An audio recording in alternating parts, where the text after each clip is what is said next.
Ron and Brian podcast.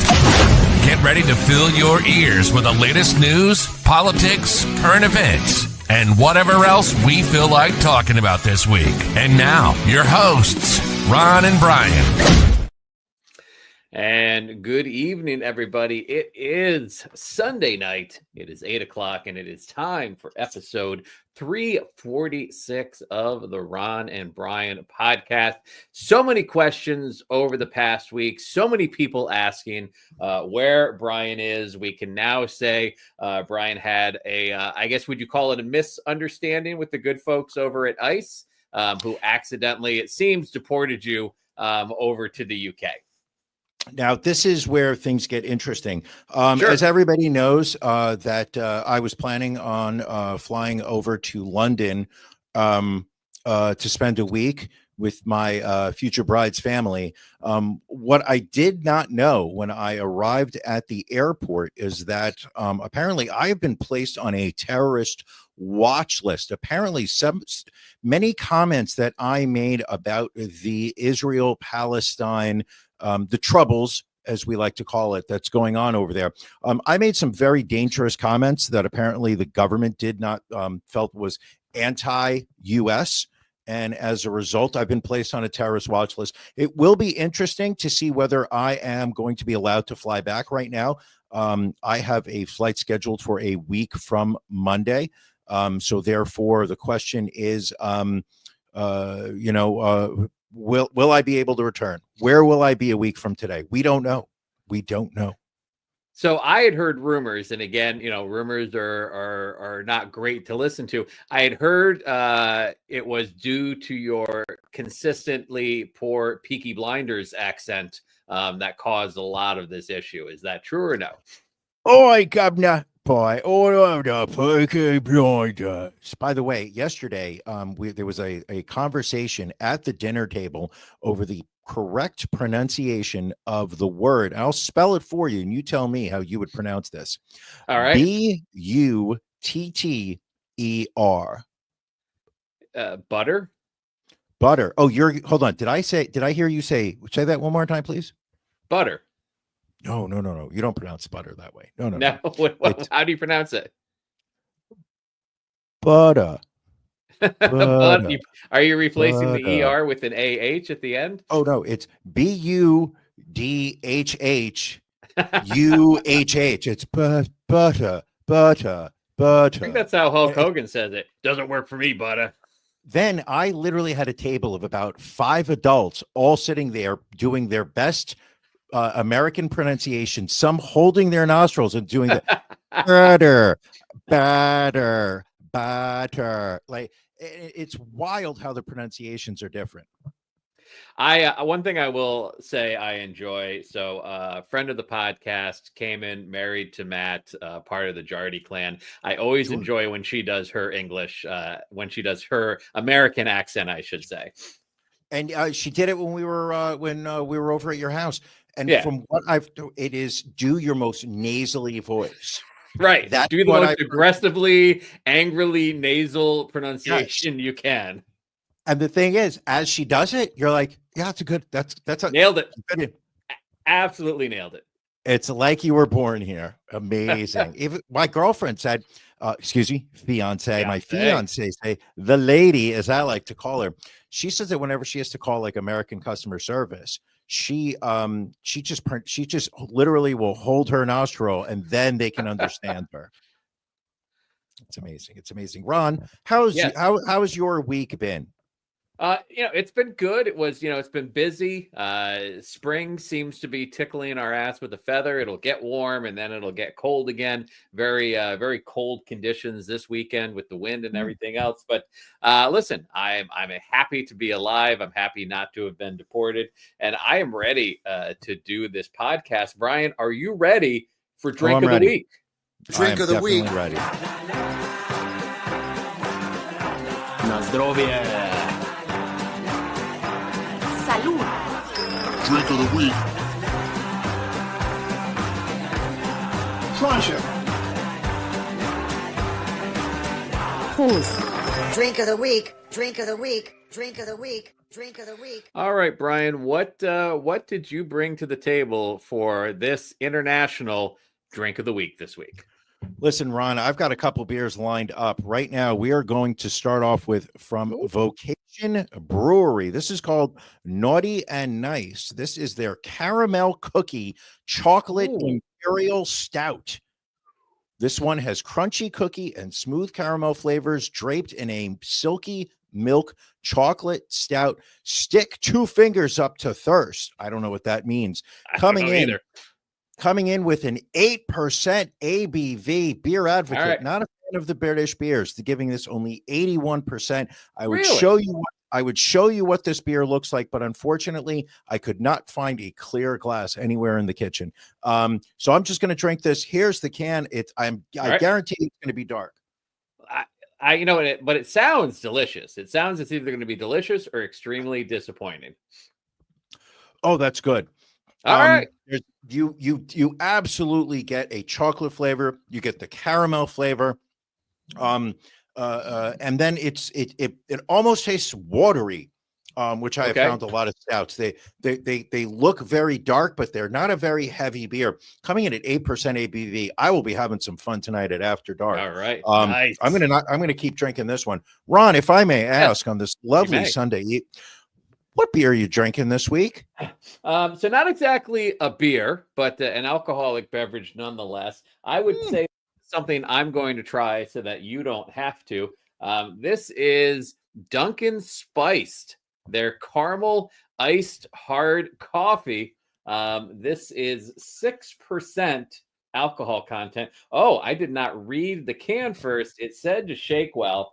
I did not shake well. We'll see how that plays out for me. I mean, it looks, on the face, it looks just like an iced coffee. And maybe I should have put some ice in it. Let's see how it tastes.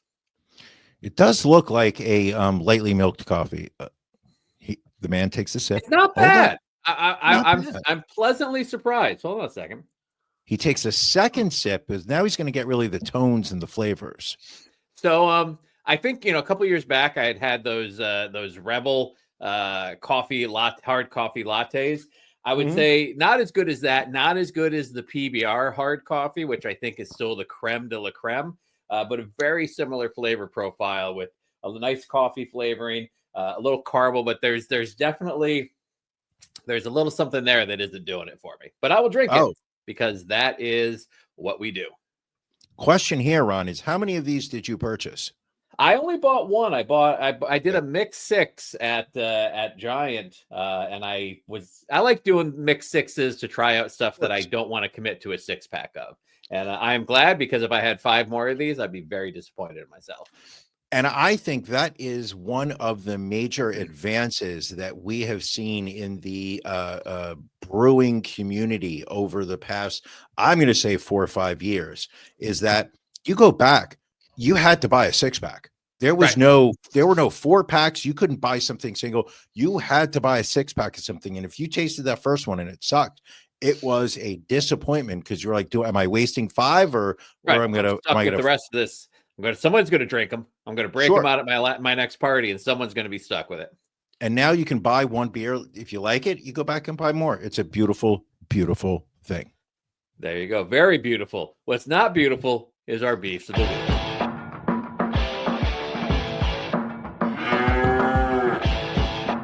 Ron and Brian's Beef of the Week.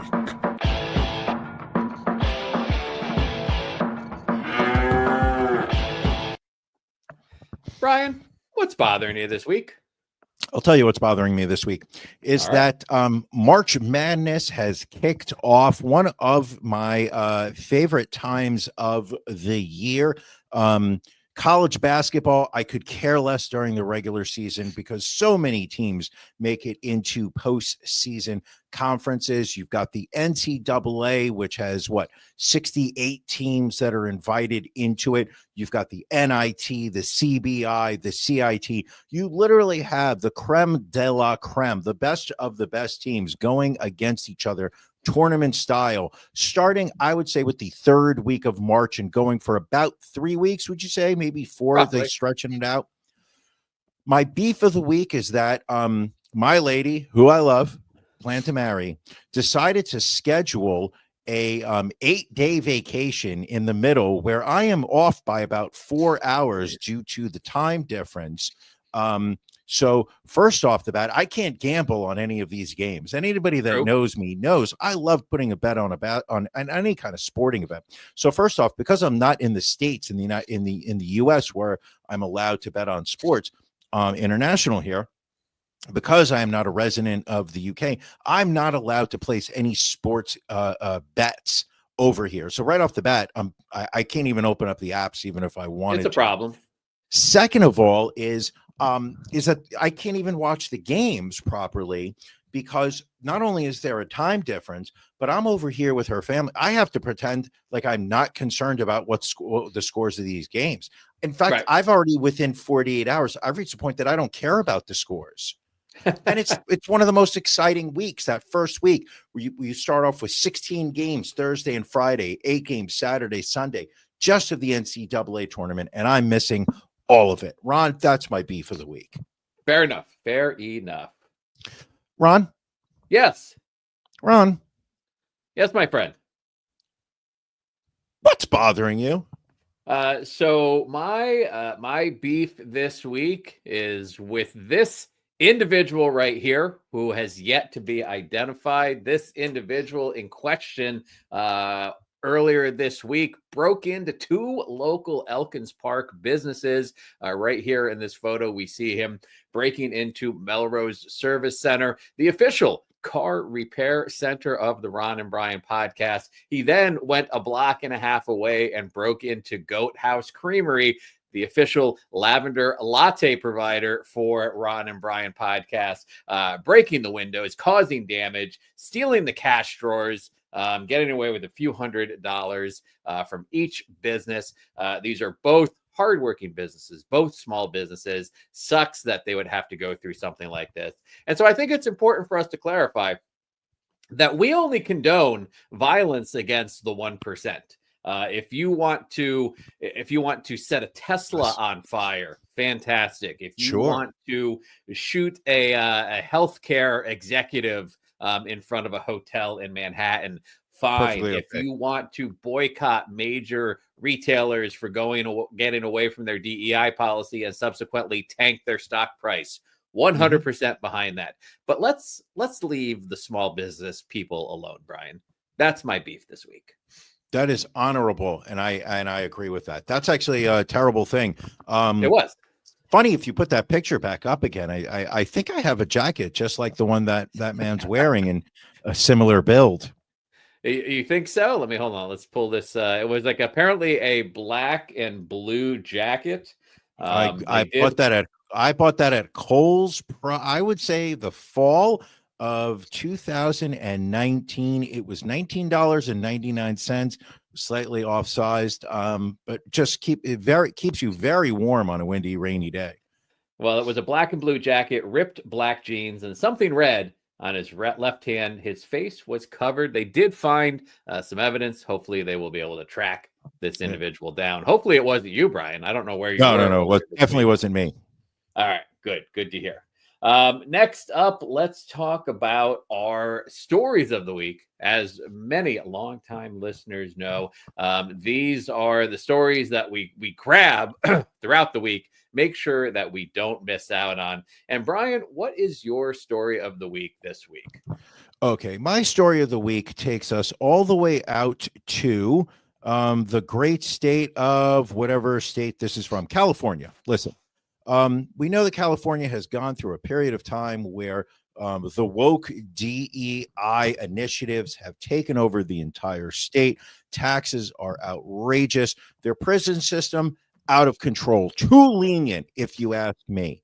And here is a perfect example of what happens when you have a prison system that is run too sympathetic to the prisoners. When law and order breaks down, crimes happen. And we've got this story here, which it's heartbreaking, Ron. It really just destroyed me. Do you have a photo of David Brinson? I believe so.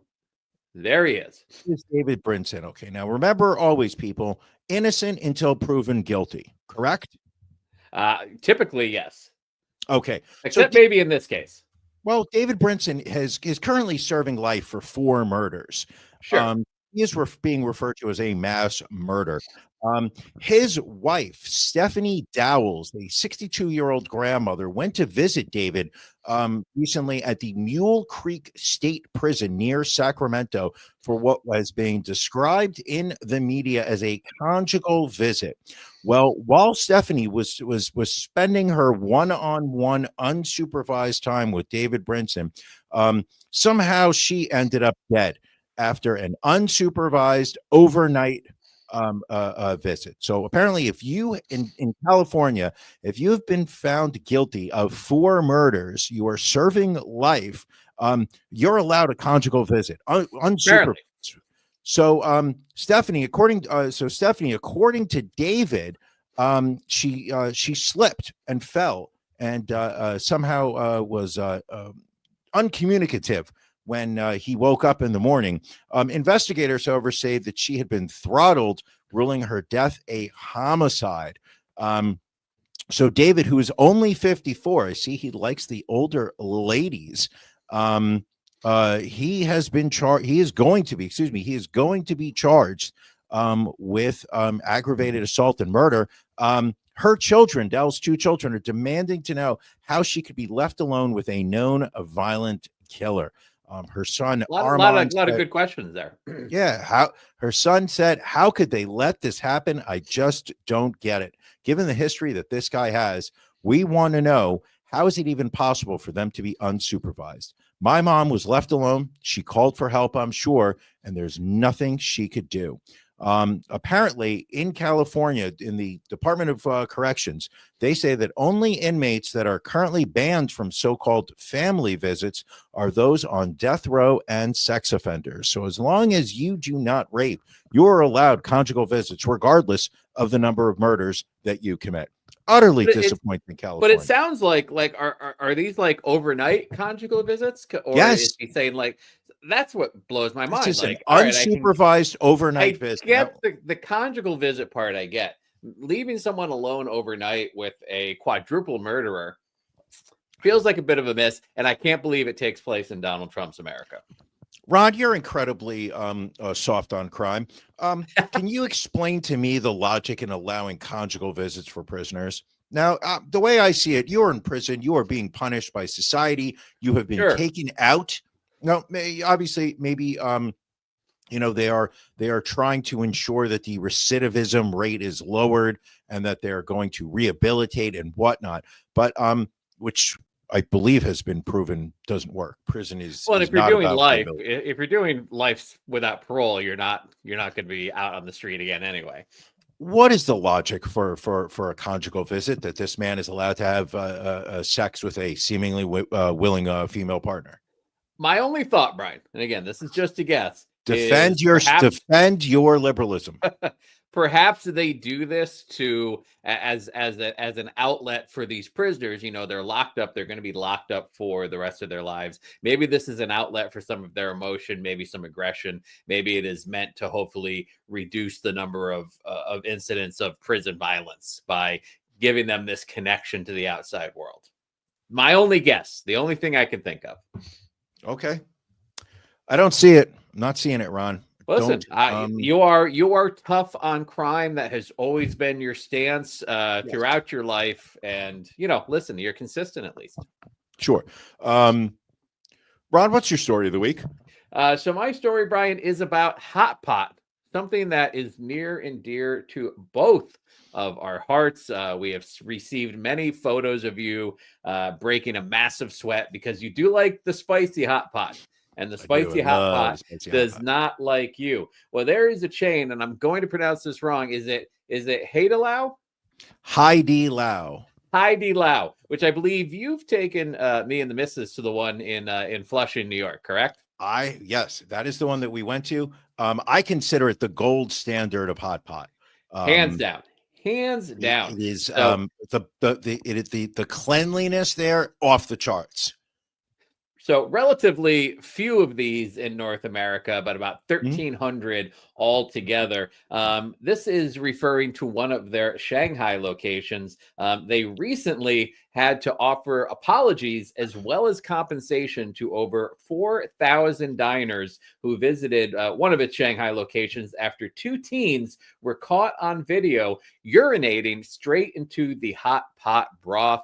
If you've never been to a hot pot, kind of what it looks like. I mean, you can have a few different soups that you dip things into. You get meats, seafoods, poultry, vegetables. Absolutely delicious. And again, I would agree, one of the best hot pot meals we've had. But unfortunately, these two 17-year-olds were in a private dining room and they decided to just pee in it. This occurred on February 24th. The chain said in a statement that it was not aware of the issue until 4 days later. And even then, they weren't sure of the time and location it all went down. There was a video of it, which we're not going to share. We don't want to encourage copycats out there. But Heidelau said that they would offer a refund to any customers representing the location's 4,100 orders taken between February 28th and March 8th. Those who qualify won't just get a refund, but will get a refund plus 10 times the refunded amount. That's fairly generous. The police did manage to find the two teenagers, and the company has issued a civil lawsuit against them. Ron, who is more evil? David Brinson, who has been found guilty of 4 murders, throttling his wife to death in a California conjugal visit overnight unsupervised, or these two teenagers? I know how I feel. I know right now who I am more upset with.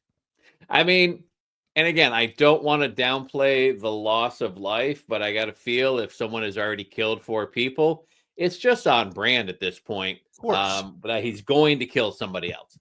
I feel in this day and age, you should be able to have urine-free hot pot. Of course. That could end up being quite a dollar amount for the civil lawsuit, because I mean, 10 times the refund amount times 4,100 orders. I mean, you're talking upwards of potentially $1 million, which good. That's a company that cares about its clientele. That's a company that's not just going to issue you a $5 coupon like an American corporation. Heidi Lau, there's a reason why they treat you so damn well. They care about their customer base. In fact, I would recommend that these two teens, I believe their genitals should be placed in that spicy mala soup base.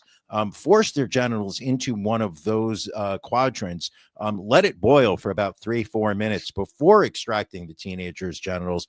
Then we feed it directly to them. That, I think, is an appropriate punishment.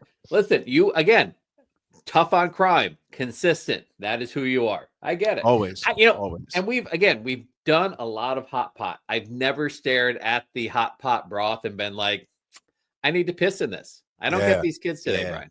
But that's because you're not a child. You're not a teenager. You know, it's what did the hot pot do? The hot pot brings nothing but joy, in my opinion. Of course. So how you can have anger towards the hot pot, I don't know. I would like to pull up this comment. Janelle says, "Is Brian in a hotel bathroom?" No, I am currently in the living room of my lady's parents' house. So I'll do a little tour just in case for those that think I'm in. There it is. There it is. That's the living room. I'm sitting in the corner simply because it's right near the wall outlet. And I just thought I would get the much better light sitting here. Could have gone on the couch, but we did a show where I was on the couch and I wasn't comfortable. Comfortable. And I have to say, I now understand where your lady gets her minimalist design love from. Not a lot of color going on in that decor there. No, there's also not a lot on the walls. I don't think they use this room. I honestly don't think they use this room very much. And a lack of bobbleheads as well. I think you might need to fix that. Not one bobblehead in this whole house. I don't understand. How can somebody go to sleep at night? I mean, that's like each bobblehead wards off evil spirits. And with all the things that I have said about other human beings, I need like at least 100 bobbleheads. Right. All Yankee bobbleheads. They're the only ones that count. I need 100 bobbleheads to ward off the evil spirits. Is the bobblehead, is that just an American thing? Like, I don't know that I've ever been in another country. Well, maybe Mexico. I think I've seen similar to a bobblehead in Mexico, but I don't think Right. I've ever seen a bobblehead in Europe or Asia. So maybe it's just a US thing. I will say that the stories never, when my lady's telling people about the bobbleheads, they seem to know what it is. but Okay. they do seem somewhat quizzical about why I have so many of them. Like, usually the answer is just like, oh, what do you have, like 3 or 4? Then my lady's like, no, he's got like 50 of them, governor. And then I'm sitting there, I'm like, actually, it's a little bit more than 50. Last time I checked, it was 63. And then Give or take. the look of somewhat concern, that I get, it's really uncomfortable. Like, do they trust you to, take care of their prized family member for the rest of her life? Will they let me hold one of their children? No, they do not. They do not. They're like, you're going to hold my baby and shake its body so that the head goes like that. I'm like, no, I won't. I would never do that to your baby. No, not for you guys. No. No, I love you, baby. So, Brian, a few months back, your poop schedule became all the rage of this podcast when you let us know that you basically only poop about once every 3 or 4 days. Sure. You went to your doctors, you had a colonoscopy, Yes. said everything was fine. Well, now there is a study that just came out from the Institute for Systems Biology. This is a Seattle-based nonprofit who did a survey of 1,400 healthy adults and found that people who poop once or twice a day tend to have better long-term health outcomes.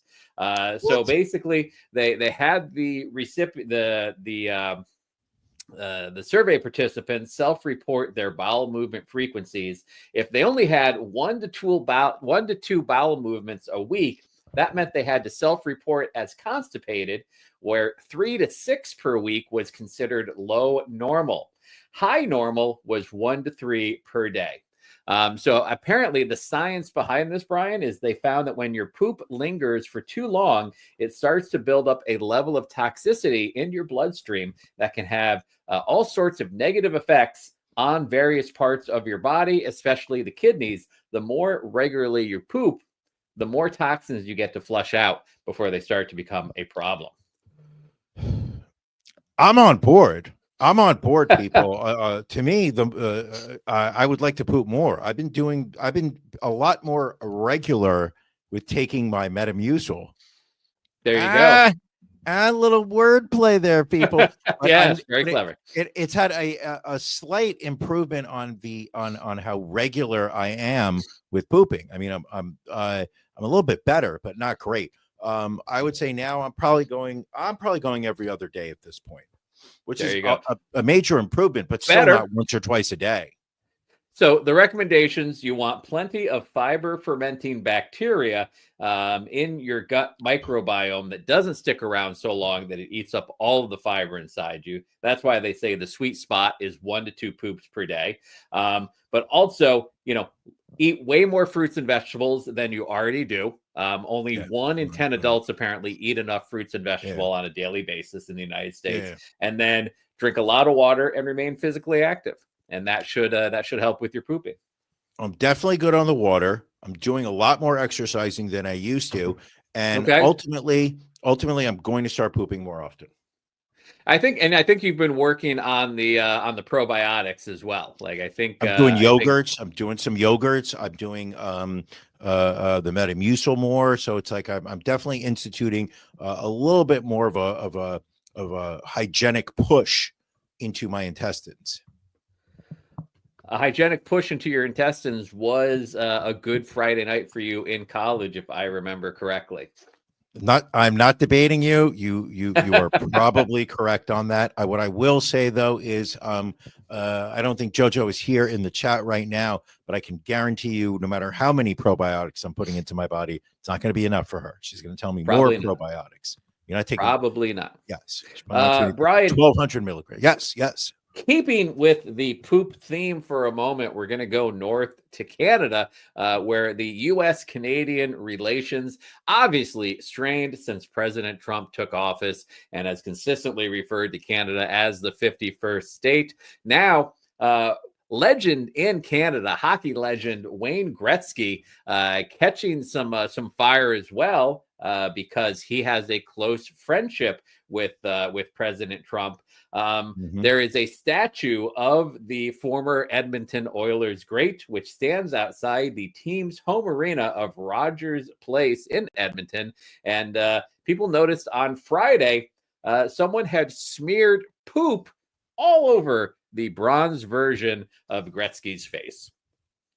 That's just terrible. I mean, who would want to do something like that? Numerous people, apparently.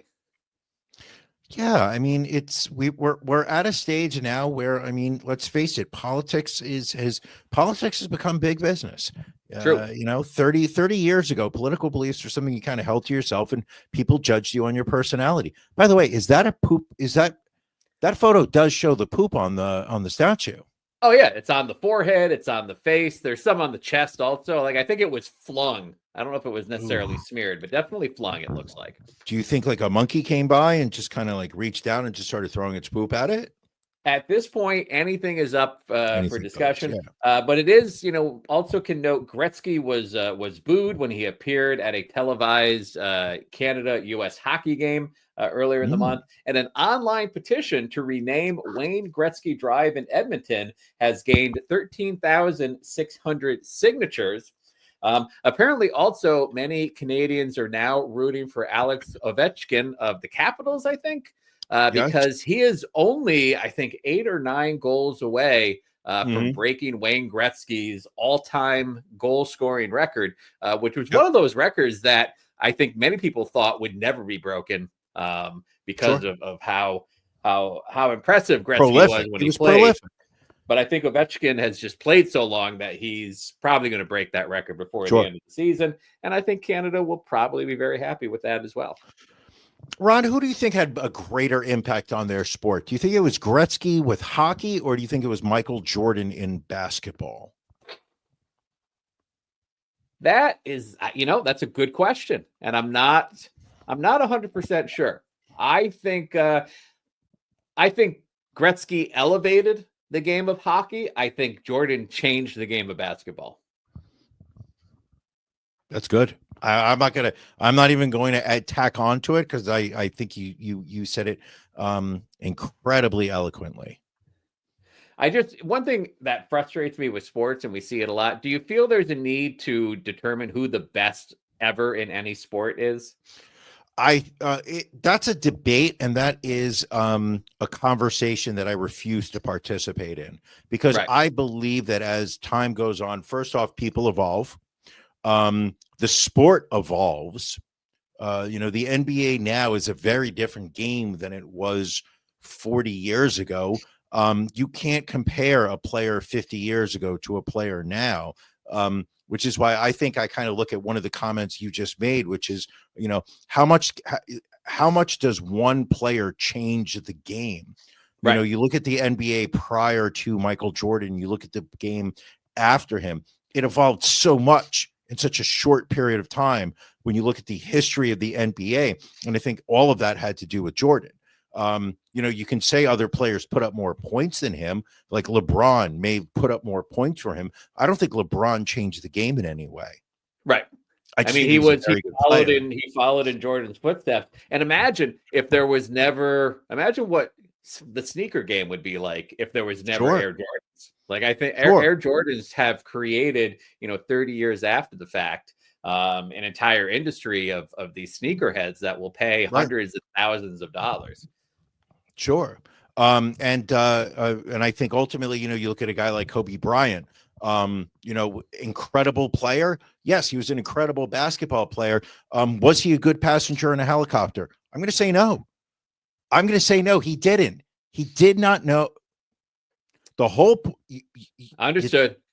You want to land safely. You want to, that is what you want to do. Wasn't able to do it. Couldn't do it. I mean, he would have wished that he could have elevated his helicopter game, preferably over the mountain. Sorry, that was wrong. Very, very wrong. All right, let's get away from sports. Let's get back into more news here in the United States. Brian, we were talking about this earlier. I know you are not familiar with the company Klarna, but they are they are a buy now, pay later lender. They have partnered with a number of retailers out there. So if you're going to buy something, it's kind of one of these deals like, oh, if you can't pay for this all up front, we can give you 4 payments, 6 payments, 8 payments. And then these retailers partner with Klarna, and they provide the funding, and they charge you an interest rate and everything else. They are also preparing for an IPO later this year. Well, they announced on Thursday that they have signed on with DoorDash as a partner, so that if you are ordering off of DoorDash, you can now break that order up into multiple payments. This feels like a bad idea. Like, if I would, well, let me preface that by saying, because you can also DoorDash groceries and things of that nature. Sure. So if you need to float some cash between paydays to buy groceries and things of that nature, that's one thing. If you are financing, a Whopper or a 10-piece chicken nugget, feels like that's a choice. Like groceries, all right, everybody needs groceries. Fast food, DoorDash, that kind of stuff feels like a choice. And I feel like this is going to be problems for some people because, I'm sure they're not going to do any kind of predatory lending or anything like that. No, not at all. Run up huge amount of bills. Great comment from Billy. Will this now mean that Brian's food delivery will be dropped off at 4 different locations now?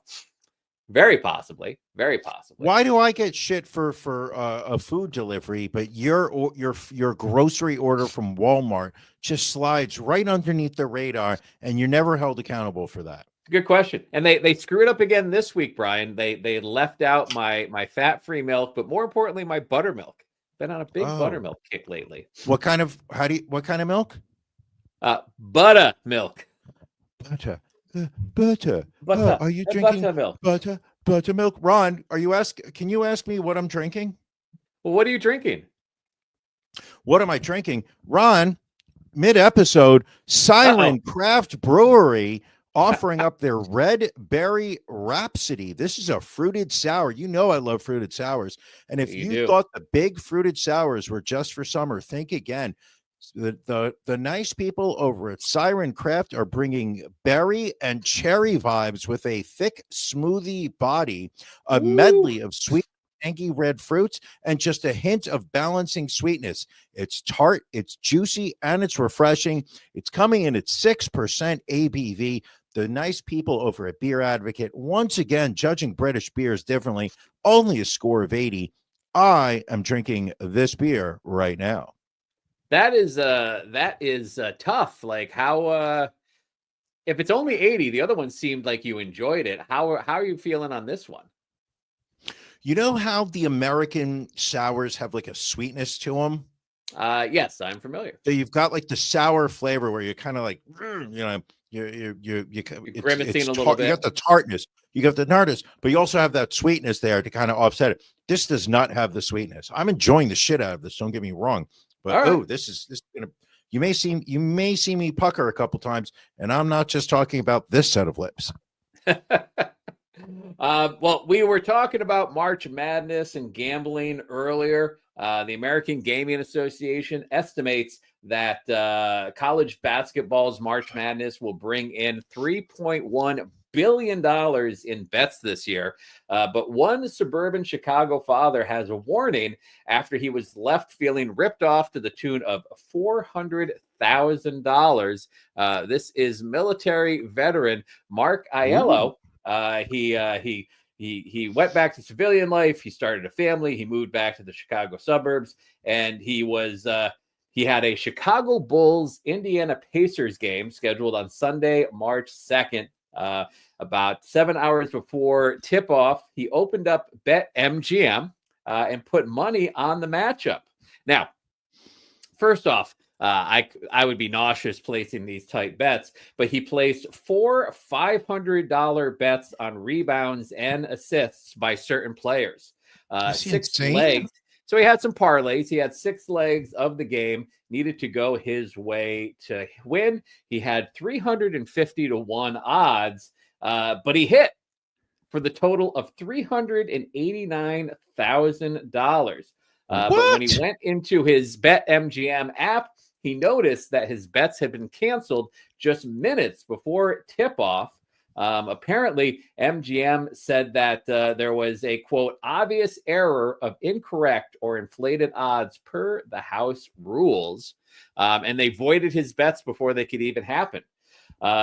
The Aelos is confused because he said a BetMGM trader reviewed at least one of his bets before allowing him to place it. And then they didn't cancel him for 7 hours. Again, he placed these bets 7 hours before tip-off. The app canceled it right before, and he is out $389,000. This is very similar to a story from Fairfax County resident Chris Benton a couple of years ago. He had hit for $214,000. And again, BetMGM had voided it, saying that there were obvious errors. He went and got a lawyer, and BetMGM eventually paid off. We will be following this to see if Aiello follows suit. I mean, you got to think, it'd be worth just the $400,000 to avoid all this bad publicity. Bad publicity. Yeah. So you're telling me he put 4 $500 bets on one game? On that game he had, and apparently he bet $2,000 on a game. He bet $2,000 on the game, and should have won $389,000. Listen, but that's how you know the end times are near. I mean, looking at this man, I'm going to say, statistically speaking, there's a 97% chance that he cannot afford to put $2,000 cash on a basketball game.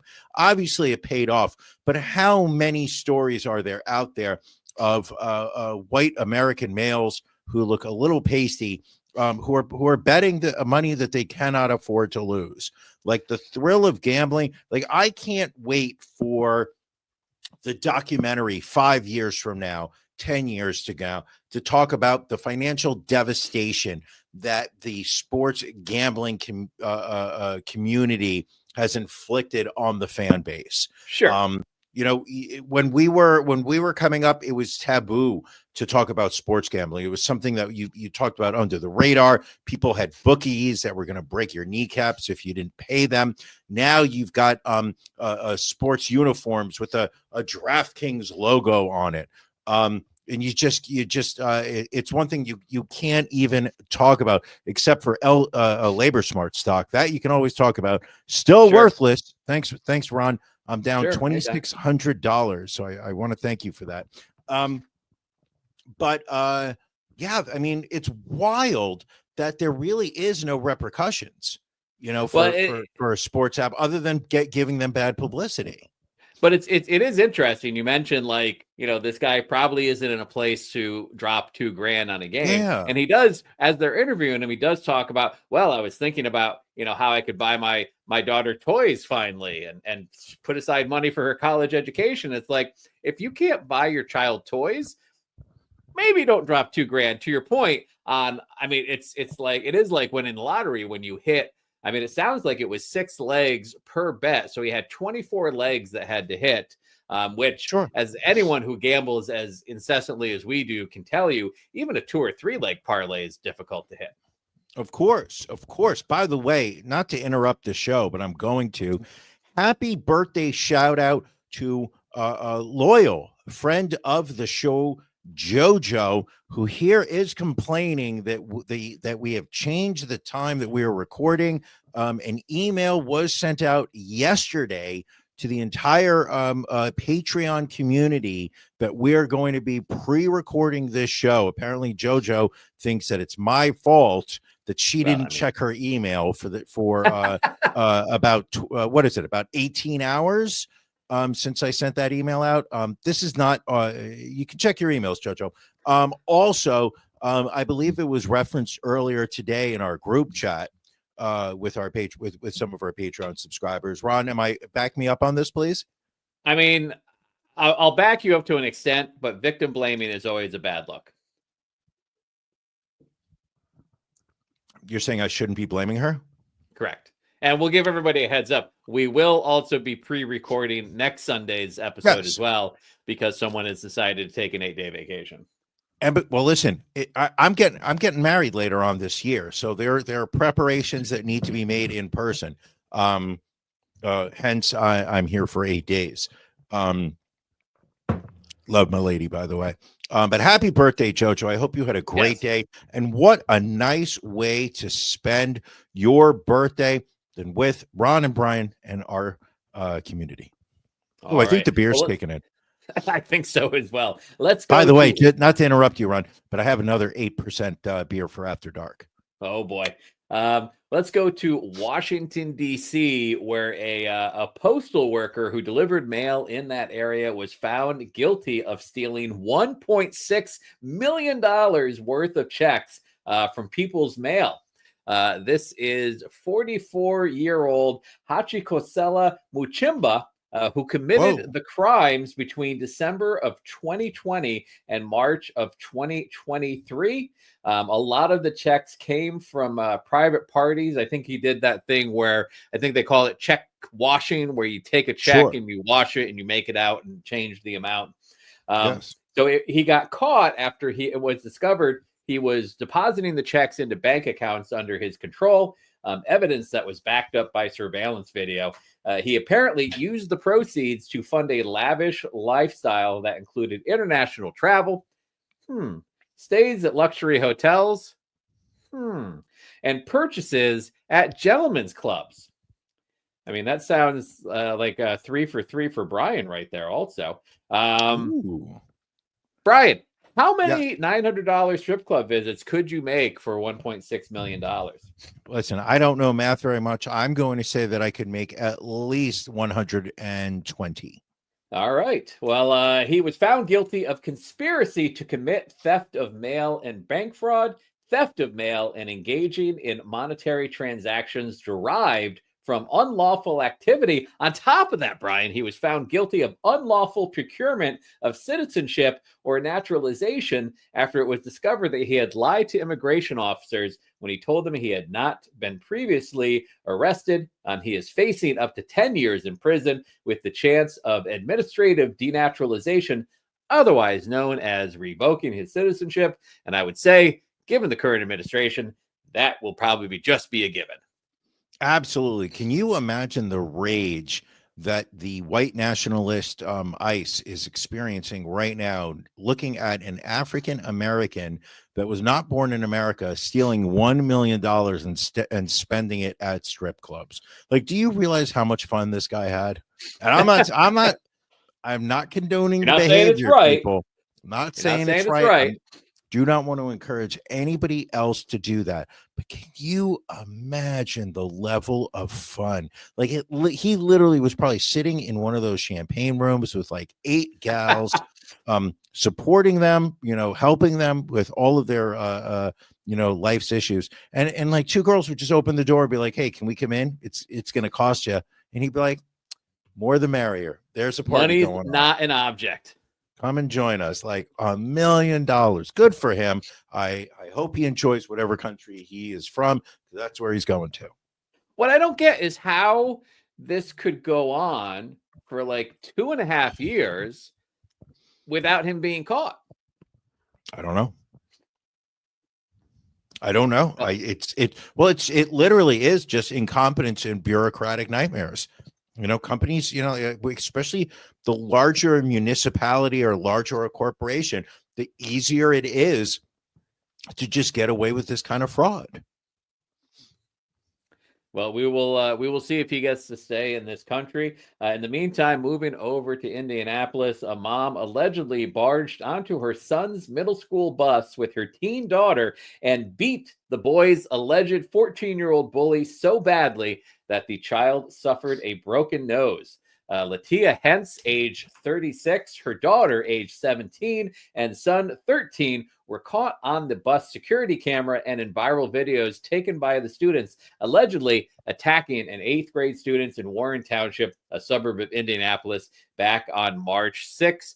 Here is a still of the video from the attack on the bus. This was so good. As the incident unfolds, the Warren Township school bus driver can be heard telling Hentz that no parents are permitted on the bus. Hentz allegedly tells the driver she is coming on and to call the police. Her daughter and son immediately started fighting the 8th grader while the mom screamed, "Beat his ass, beat his ass." Hentz and her daughter then allegedly began yelling threats at the other children on the school bus who were pleading for the trio to stop the attack. At one point, the 17-year-old allegedly turned to a 10-year-old girl on the bus and asked if, quote, she wants some too. No. Ron, okay. All right.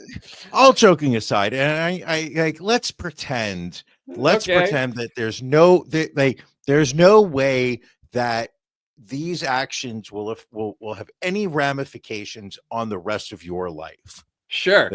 So now imagine a world where your kid is being bullied.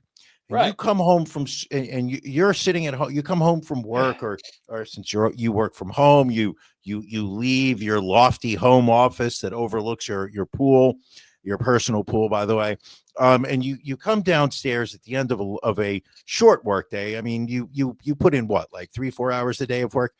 You come down with a nap, with a nice 2-hour midday nap.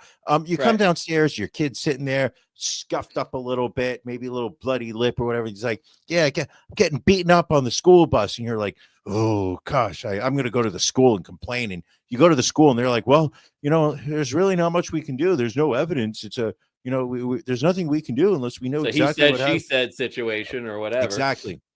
And then suddenly you decide, I'm going to, today I'm going to meet my kid at the bus stop. I'm going to when they step off that bus, I want them to see daddy's face, and I want them to smile knowing that like life is great. The door of that yellow bus, short yellow bus in your case, the yellow bus opens up. Your kid would be wearing a helmet, short little arm kind of hunched up, in the air, limping, wearing one shoe with a heel this big, one shoe with a heel that big. I feel this might be the beer talking. Oh, not only is it the beer talking, I'm really talking about my own kid. Let's be brutally honest. I may say that it's yours, it's really mine. But your kid comes off and you see your kid's bleeding, your kid's scuffed up. And you're just like, I've had enough of this. Now, remember, there's no ramifications in the outside world. What's about to take place, nobody will ever know. How satisfying must it be to like storm up the steps of that bus, rush back 8 rows, dispense some street justice, beat the shit out of a little obnoxious 10-year-old. How satisfying must that be? Now, I'm understandably, this woman's probably going to go to jail, and I'm not saying that she shouldn't, but I'm saying in that moment, her and her, what was it, 17-year-old kid? The 17-year-old daughter and the 13-year-old son. Which is good. 17, not quite a adult in states. You're Could still potentially be charged as an adult. Potentially. She's gonna sit there and be like, my mom made me do it. And then at that point, like, she'll be tried as a child. Like the sense of satisfaction of defending your child. I love the fact of like the 13-year-old turning around being like, "You want some of this?" Oh, that's so good. And as the mother made her way, so they stopped beating on the kid when the police got there. And as the mother was making her way out of the bus, she allegedly made an open threat to other students and said, quote, "I'm going to tear this up and I'm tired of you bitch ass kids." Her hence claimed her son's school was aware of the bullying, but had done nothing to stop it. The 14-year-old was taken to Riley Children's Hospital. Doctors determined his nose was fractured and his left eye was bruised and swollen. The child that was beaten, who is half Mexican, told investigators that it was Hence's son, though, that had been picking on him and had been making racist jokes and comments about ICE, according to court records. Wow. Even at 10, you're blaming the victim. Unbelievable. How dare this child? So initially, the mom was charged with misdemeanor battery, disorderly conduct, intimidation, and trespassing. However, they added on 4 felonies after the fact: criminal confinement, battery resulting in moderate injury, intimidation, and criminal trespass. So yes, I feel the mom is probably going to do a little jail time. And deservedly so. In the society that we live in, you are not allowed as an adult to jump onto a school bus and dispense street justice. That's not legal. You're not allowed to do that. You're not encouraged to do it. It's not the norm. It's not considered what society wants to have happen. However, in an alternate universe where this is allowed, all I'm saying is it's gotta feel good. Gotta feel good. I mean, there is a sense of probably satisfaction there. Like, you're going to get in trouble, but at least you can say, hey, you know what? I'm a good mom. I defended my kid. Yeah, of course. Beat the shit. Yeah. Beat the shit out of that little kid. Tesla said on Thursday it is recalling 46,096 Cybertruck vehicles in the U.S. over an exterior panel that can just detach while driving after more than 6 callbacks for the pickups last year. Tesla is recalling the vehicles over issues of the cant rail, which is a stainless steel exterior trim panel. Apparently, it delaminates and detaches from the vehicle and can fly off while it's driving. Apparently, due to, I guess it's an issue with this thing being glued on rather than, I guess, fastened on in any other way. Sure. Thoughts on that, Brian? Listen, I mean, we're going through a period of time where there is a lot of bashing of Tesla. You know, it seems to be very convenient for people to sit there and find faults in Tesla's cars. I'm going to say this: the actual Tesla car, pretty cool vehicle. I'm not going to lie. Okay. I don't like the door handles that kind of like sweep in, and then somehow you have to figure out how to open them. Right. You know, they seem, because of I don't know whether it's poor management on Tesla's part, but there seemed to be a lot of, oh no, sorry, it was Hertz. Hertz bought a lot of Teslas that they were going to use as rental cars, took a bath on those, and then sent them out as Ubers. So there's a lot of Ubers out there in New York City that are Teslas. I can't figure out how to open the door handle on them. I don't know if you've had a lot of experience with it, but I literally need help. My lady has to actually step out and open the door handle for me, because I'm punching, I'm pushing. I don't know how to get the door handle. Once you're inside the vehicle, it's a pretty good ride. Not going to lie. Yeah. The Cybertruck is just an abomination of automotive design. It is just, I cannot fathom who sat there and said, this is a visually aesthetically pleasing vehicle. Let's start mass producing these. Even worse, what kind of fucking asshole is going to go out and actually purchase one of those? Oh, right. But to go the step further and acknowledge that these things are being held together by adhesive, by a glue, by the same substance that I used to attach 2 pieces of paper together in a manner that didn't require a staple or a paper clip. And somehow that's holding together a vehicle that's going to be doing 80 miles an hour on a highway. And it's metal. So this thing comes flying off. It's a weapon at that point. Absolutely. Just utterly wild. What is interesting about Tesla also, and I'm not the first person to point this out, is in Joe Biden's America, driving an electric vehicle was considered woke.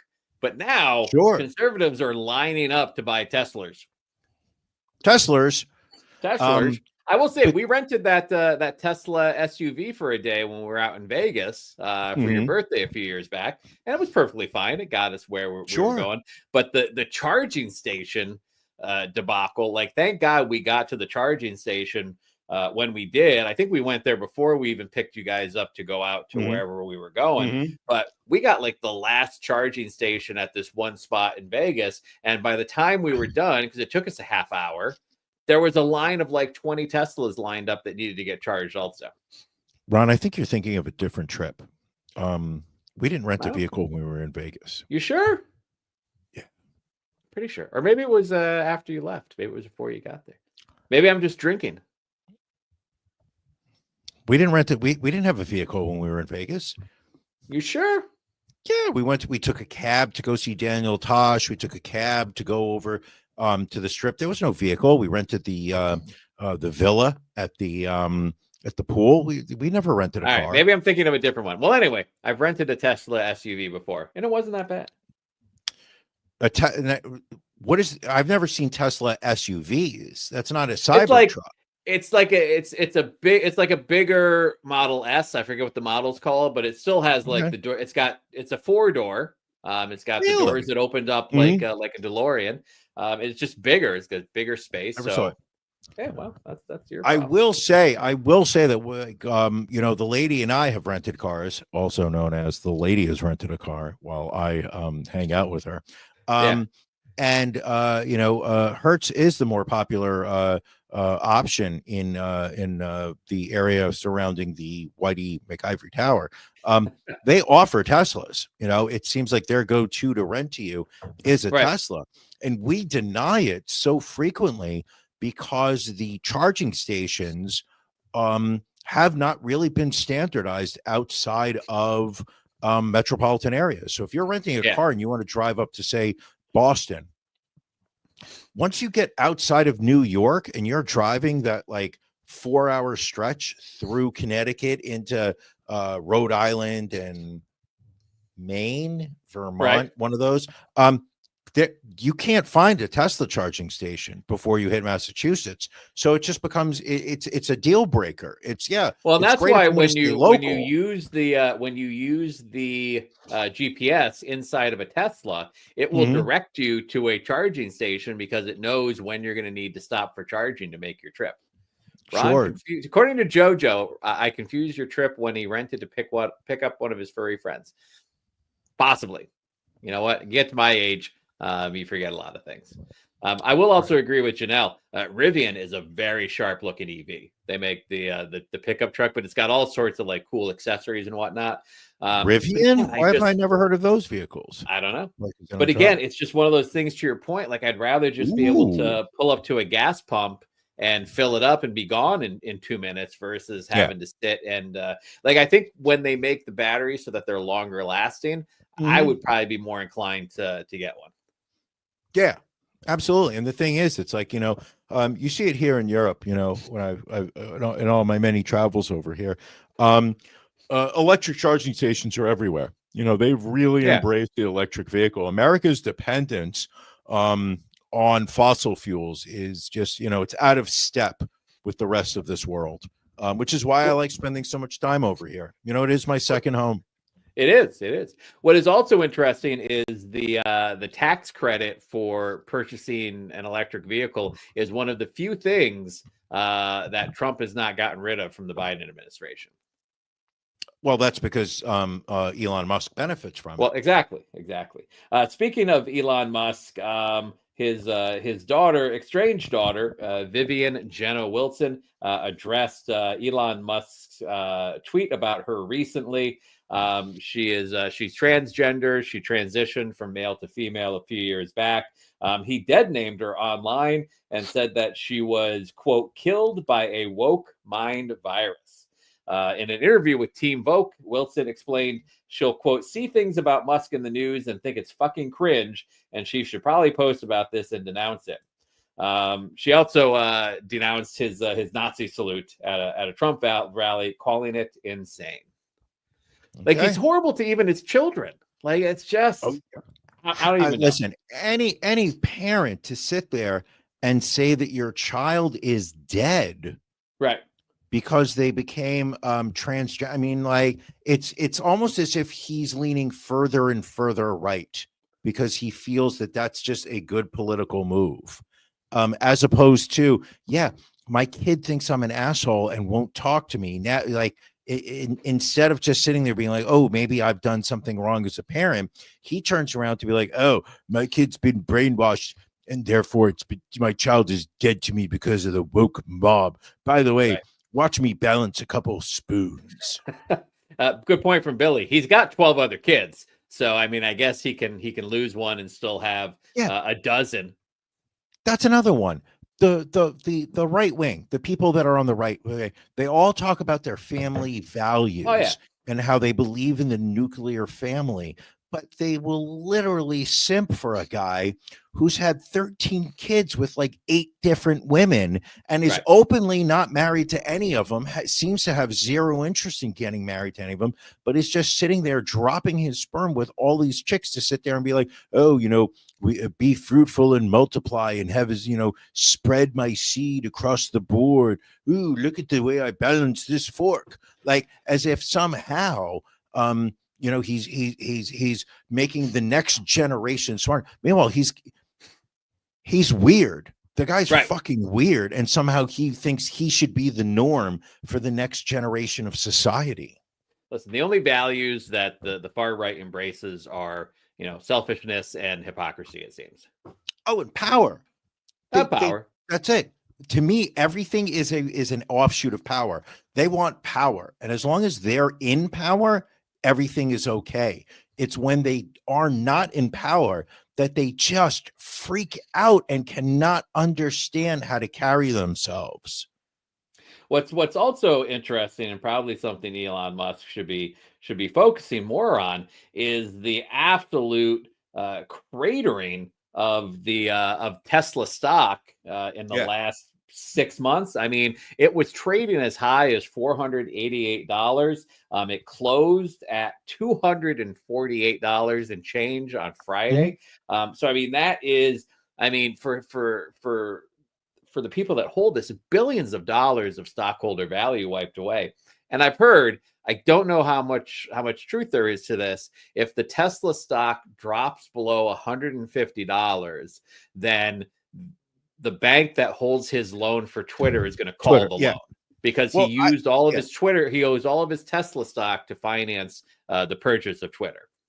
The thing is that I don't think we know the exact dollar number, but it is generally accepted as truth that he used his Tesla shares as collateral for the $40 billion that some ridiculous amount put down for Twitter. So the thing is the fact that, based on those loans, the stock price has to remain above a certain point for them to have the value that is worth the outstanding loan. Once they drop below a certain value, those shares become less than what the collateral needs to be. And then the banks can sit there and be like, we're calling this.